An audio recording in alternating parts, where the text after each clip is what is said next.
நான் ஆசைப்பட்ட மாதிரி தான் நடக்கும்னு அவகிட்ட சொன்னப்போ, யாரு ரொம்ப எதிர்பார்ப்போடையும் ஆசையோடையும் இருக்கிறோமோ அவங்க நினைச்ச மாதிரி தான் நடக்கும்னு அவ சொன்னா. அப்பதான் பொம்பளை பிள்ளையா நீ வந்து பிறந்த. நீங்க நினைச்ச மாதிரியே நமக்கு முதல்ல பொம்பளை புள்ள பிறந்திருக்கு. நீங்க வேணா பாருங்க, அவ உங்க மேலதான் பாசமா இருப்பான்னு உங்க அம்மா சொல்லுவா. அதே மாதிரி நீயும் சின்ன வயசுல இருந்து என் மேல அவ்வளோ அவ்வளோ பாசமா இருப்பம்மா. நீ பிறந்ததுக்கு அப்புறம் தான் இந்த குடும்பத்தோட கஷ்டமே போச்சு.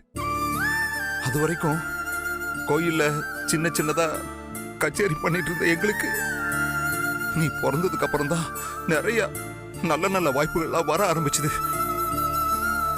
நாங்க கம்பெனி ஆரம்பிச்சது கூட அதுக்கப்புறம் தான். நீ இந்த குடும்பத்தோட அதிர்ஷ்ட தேவதை பவானி.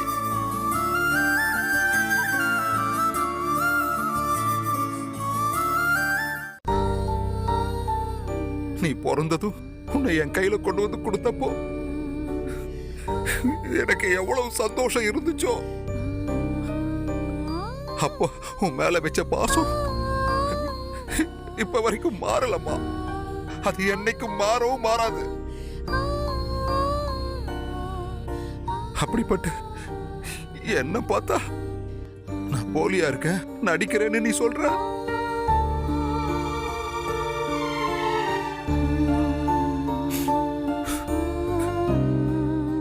இருக்கட்டும்மா,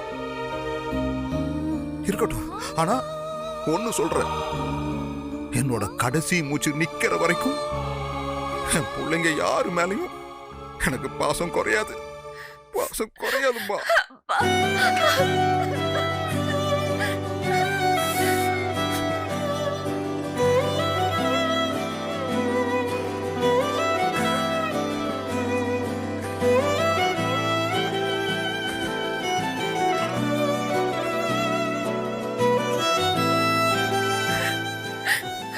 சாரிப்பா, இனிமே நான் அப்படி பேச மாட்டேன்ப்பா.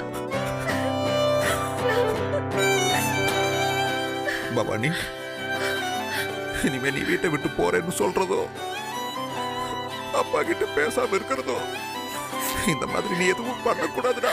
பண்ண மாட்டேன்ப்பா, பண்ண மாட்டேன்ப்பா.